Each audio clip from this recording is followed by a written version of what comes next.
are you today? Semoga kalian sehat selalu ya. Kali ini Mbak Yani akan menceritakan sebuah alur rekaman film yang berjudul Dr. Dolittle rilisan tahun 1998.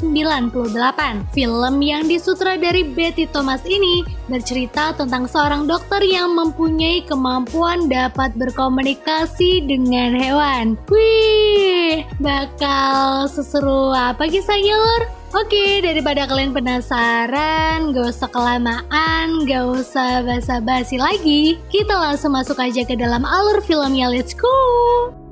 Film dibuka dengan seorang anak kecil bernama John Dolittle sedang dudukan bersama anjingnya. By the way, bocah berusia 5 tahun ini mempunyai kemampuan dapat berkomunikasi dengan hewan. Di sana, John lalu bertanya kepada anjingnya mengapa setiap anjing kalau ketemu selalu saling mengendus pantat. Kemudian si anjing menjawab, karena itu cara mereka berjabat tangan.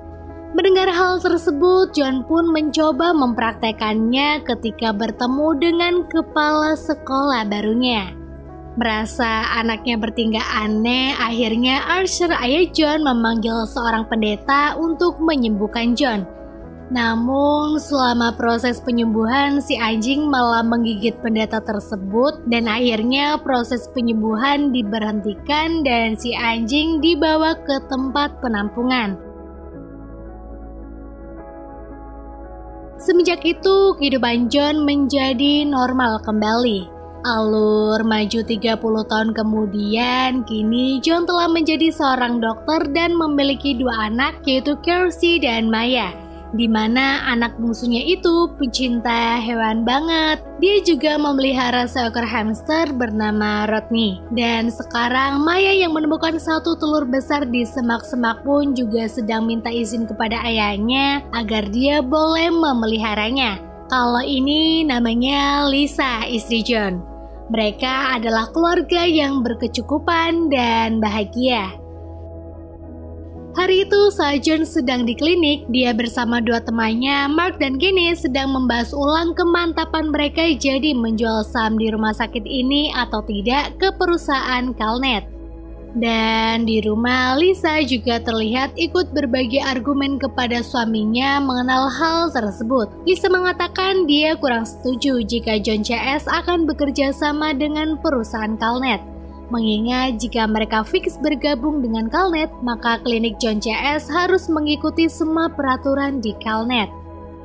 Keesokan harinya, karena weekend, John mengajak keluarganya berlibur. Namun malam pertama di sana, jam 2 pagi, tiba-tiba John dikagetkan oleh hamster Maya yang tiba-tiba masuk ke selimutnya.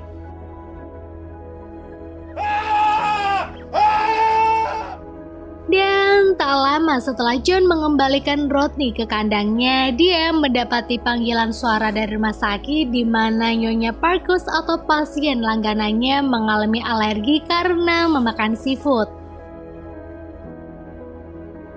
Selesai menyuntikkan obat ke pasien, John menemui temannya dan memarahinya. John bete karena dibangunkan jam 2 pagi hanya untuk menemui pasien langganannya itu. Lagian nih ya, kalau bukan John yang nyuntikin tuh obat, Nyonya Parkus gak akan mau.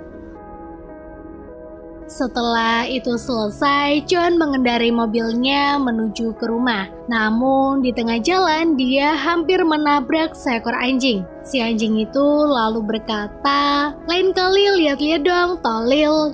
John mendengarnya. Namun menurut John itu adalah suara orang yang sedang menegurnya.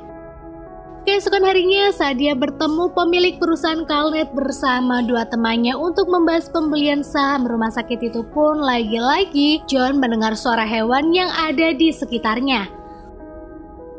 Merasa syok, akhirnya John memutuskan untuk pulang lebih awal di pertemuan tersebut.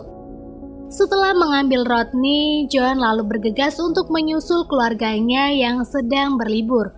Namun di tengah jalan dia panik lagi ketika mendengar Rodney berbicara. Merasa ini tak wajar, akhirnya John memilih untuk membuang Rodney di pinggir jalan. Tapi karena tak tega mendengar Rodney merengek, akhirnya John kembali mengambil hamster Maya dan menaruhnya di atap mobil. Di sepanjang jalan, John shock sambil mikir, ya masa kemampuan yang dimilikinya dahulu waktu kecil sekarang muncul kembali. Sesampainya di tempat, John berusaha sebisa mungkin bersikap biasa saja kepada keluarganya agar mereka tak curiga.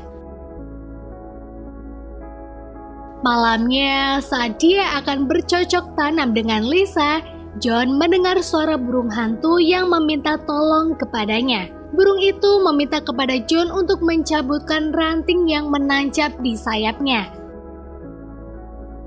Setelah selesai, burung itu pun berterima kasih kepada John. Tapi masalahnya, kini John telah kehilangan hasratnya untuk bercocok tanam. Kini dia mulai panik dengan suara-suara hewan di sekitarnya. Dan akhirnya John memilih untuk kembali ke kota dan menghubungi temannya agar dapat memeriksa dirinya. Sesampainya di rumah sakit, lagi-lagi John dibuat stres karena melihat 2 ekor tikus yang sedang berkelahi merebutkan makanan di tong sampah. Karena tak tahan, John memarahi 2 tikus tersebut. Tapi di tengah pembicaraannya, teman John datang. Dan ya agak gimana gitu melihat John ngomong sendiri. Namun saat diperiksa ternyata John tidak memiliki kelainan apapun. Akhirnya John mencoba menjelaskan kepada si dokter tentang keahliannya itu. Namun dokter itu tak percaya dengan apa yang John katakan.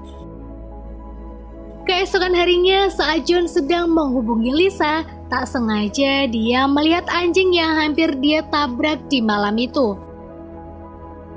John lalu mengikuti petugas yang membawa anjing tersebut ke penampungan hewan di kotanya. Ternyata sebagai bentuk permintaan maafnya, John akan mengeluarkan si anjing agar bebas kembali. Setelah si anjing bebas, dia yang tidak ingin ditinggal oleh John pun tiba-tiba pura-pura sakit. Akhirnya John yang tak tega membawanya ke klinik hewan. Sesampainya di klinik, John sempat runyam hatinya saat melihat seekor anjing yang akan dikepiri oleh majikannya. Kini giliran anjing John yang diperiksa. Di sana visi dokter yang telah berpengalaman memasukkan termometer ke anus si anjing. Namun tak sengaja termometer tersebut masuk semua ke dalam anusnya si anjing. Dan Fizz dengan santai mengambilnya kembali menggunakan tangannya. Ya, hanya John yang tahu bagaimana keluhan anjing tersebut. Setelah keluar dari klinik itu, John kemudian menurunkan anjing tersebut di tepi jalan. Namun ketika John tengah berbicara dengan Maya di telepon, tuh si anjing tiba-tiba masuk ke mobil dan menggonggong. Seketika Maya kepedean berpikir ayahnya akan membawakan anjing untuknya. Mendengar anaknya antusias, akhirnya John memutuskan untuk memelihara anjing tersebut. Anjing itu pun kini diberi nama Lucky. Dan Maya sangat senang dengan kehadiran Lucky. Setelah menyuruh anaknya untuk bermain dengan kawan-kawanannya kembali, John membawa Lucky ke rumahnya. Namun di jalan dapat kita lihat lur, tuh Lucky yang jarang naik mobil merasa pusing bahkan hampir muntah. Malamnya di hutan terlihat burung hantu yang sempat dibantu oleh John sedang bilang kepada teman-temannya bahwa John adalah orang yang dapat membantu mereka saat dalam kesusahan. Scene berpindah di rumah terlihat John sedang bersiap untuk bercocok tanam dengan Lisa. Namun tiba-tiba suara bel berbunyi dan ternyata tamunya adalah 3 ekor domba yang ingin meminta bantuan. Tak lama hewan-hewan lainnya pun ikut datang. Karena John mondar-mandir keluar, akhirnya Lisa ngambek karena kehilangan hasratnya untuk bercocok tanam. Setelah memastikan seluruh anggota keluarganya sudah tidur, akhirnya John membawa hewan-hewan itu masuk ke ruang tamunya. Satu persatu John memeriksa hewan di sana. By the way, pasien John rupa-rupa banget nih keluhannya. Seperti monyet yang mengeluh karena terlalu mabuk, kuda yang mendapati masalah dalam penglihatannya dan akhirnya John memberikan kacamata untuknya dan lain-lain. Selesai mengobati para hewan-hewan tersebut, John mendapati laporan dari si monyet bahwa ada seekor harimau sirkus yang akan bunuh diri. Mendengar itu, John bersama Lucky dan si monyet diam-diam OTW banter menghampiri si harimau yang berada di mercusuar. Di sana John berkenalan dengan si harimau. Dan setelah didekati, ternyata si harimau mengalami mual, sakit kepala, serta penglihatan ganda karena insiden saat di sirkus. John lalu melakukan negosiasi kepada harimau itu agar dia mau kembali ke tempat sirkus. Dan harimau itu pun mau. Di keesokan harinya, setelah John menelpon Dr. Fish, dia pergi ke tempat sirkus. Di sana, dia yang telah mendapat bekal pengetahuan dari Fish, berjanji kepada si harimau untuk mengobati dirinya sampai sembuh. Namun ketika dia kembali ke rumah sakit, John melihat 2 ekor tikus yang sering di tong sampah, salah satunya sedang tergeletak tak berdaya. Akhirnya karena kasihan, John membawanya ke klinik. Namun saat si John sedang memeriksa tikus itu, Lisa bersama 2 dokter lainnya datang. Karena sedang darurat, John tak bisa menjelaskan secara rinci kepada istrinya. Dia kemudian kembali melakukan pertolongan untuk si tikus dengan memberikannya nafas buatan. Yeay! Tak lama tikus itu pun kentut dan ternyata dia terkapar lemas karena mengalami kembung. Wasyu, wes diberi nafas buatan, cok. Oke lanjut, akibat kejadian tersebut John dibawa ke rumah sakit jiwa. Di sana John diperiksa oleh dokter bernama Blaine yang ternyata adalah teman sekampusnya dahulu. Lisa juga datang menjenguk dan dalam obrolannya John mencoba menjelaskan kepada Lisa bahwa dia sebenarnya memang bisa berbicara dengan hewan. Namun istrinya itu tak percaya dan memilih untuk pulang. Beberapa hari kemudian, Blaine menguji John dengan membawa orang hutan ke sana serta menempelkan alat penangkap gelombang otak di hewan itu.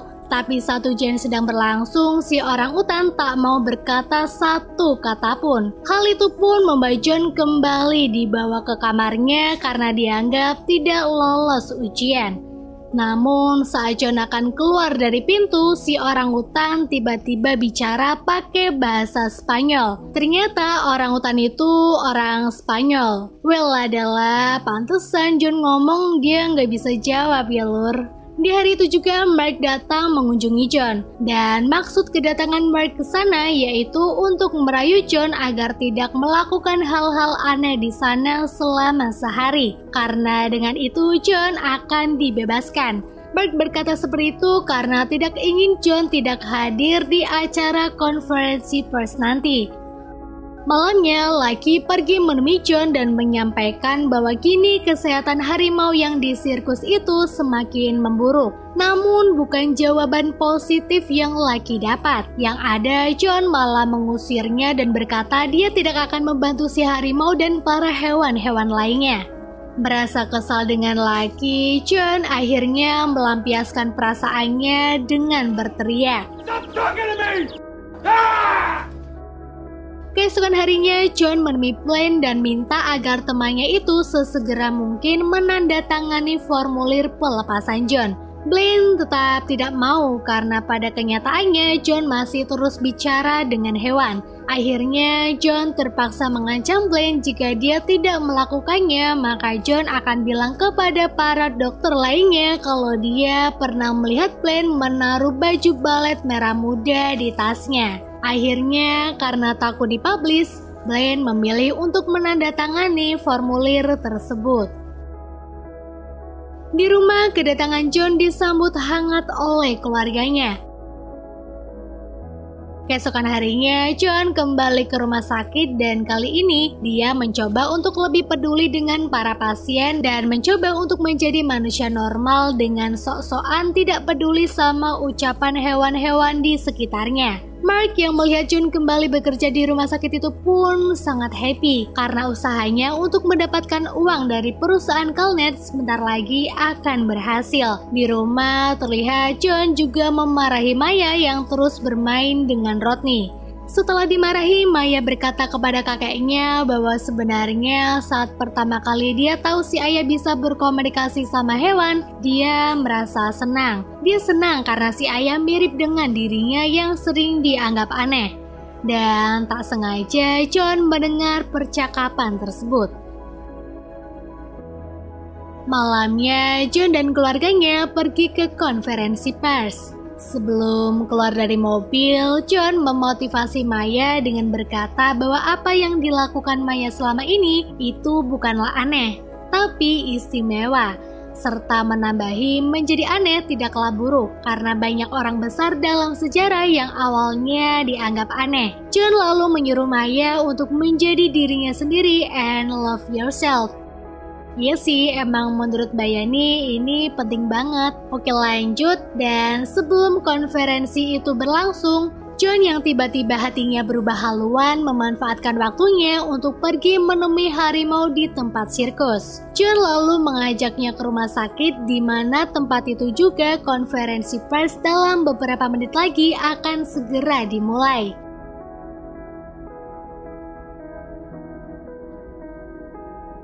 Di sana, John meminta tolong kepada 2 tikus penghuni tong sampah untuk mengawasi keadaan sekitar. Sementara di tempat sirkus, terlihat si pemilik taman hiburan itu sedang menelpon polisi karena menganggap harimaunya telah dicuri oleh seseorang.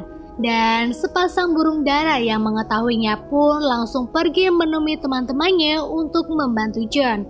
Balik lagi ke rumah sakit, terlihat para tamu undangan sudah mulai berdatangan. Di sana nih Lur Mike apes nih, di mana Gene yang tak sengaja mendorong pintu rumah sakit dengan keras melukai hidungnya. Karena sepertinya hidung Mark patah, akhirnya Gene mengajaknya ke ruang klinik untuk diperiksa. Namun di dalam ternyata ada John yang sedang menyiapkan segala peralatannya untuk mengoperasi si harimau. Tentu Mark dan Gene yang melihat ada harimau di sana pun merasa terkejut dan langsung berlari. Namun Gene yang sedikit percaya dengan kemampuan John kembali masuk ke ruangan dan membantu John. Tapi saat mereka berdua sedang memindahkan harimau yang ada di dalam kotak ke ruang operasi, ketua perusahaan Calnet menyuruh John untuk secepat mungkin memulai konferensi pers tersebut. Nah, si harimau yang tak sengaja melihat Rodney merasa tertarik dan ingin menangkapnya untuk dimakan. Akhirnya si harimau keluar dan seketika semua para tamu undangan merasa terkejut serta ketakutan lah ya pastinya. Ketua perusahaan Calnet lalu meminta penjelasan yang jelas mengenai hal ini. Ya, kenapa tiba-tiba ada harimau di tengah konferensi pers? Dan akhirnya John berkata bahwa dia tidak memiliki alasan yang rasional. Akan tetapi dia sekarang memang sedang berusaha untuk menyelamatkan harimau ini dari sakitnya. Di luar rumah sakit terlihat para polisi sedang bersiap untuk menangkap siapa penculik dari harimau tersebut. Namun anehnya para hewan-hewan yang pernah ditolong oleh John semua ada di depan rumah sakit untuk menghalang-halangi para polisi itu. Balik lagi ke dalam rumah sakit, kini proses operasi harimau itu pun berlangsung. Terlihat Arthur sedang menjelaskan kepada menantunya bahwa John memang bisa bicara dengan hewan. Akhirnya Lisa pun percaya dengan apa yang dikatakan mertuanya dan dia kemudian masuk ke dalam ruangan operasi. Lisa mencoba bertanya kepada John apa yang sedang harimau itu ucapkan. Lalu John menjawab bahwa dia berkata sakit. Lisa lalu meraih tangan harimau itu dan mencoba menenangkannya. Kini akhirnya operasi itu pun berjalan dengan lancar. Sampai nih ya, kepala perusahaan Calnet aja melongo melihatnya. John lalu berkata kepada pemilik perusahaan Calnet bahwa dia tak jadi menjual sahamnya di klinik ini kepadanya. Dan pemilik perusahaan tak bisa berbuat apa-apa atas keputusan John.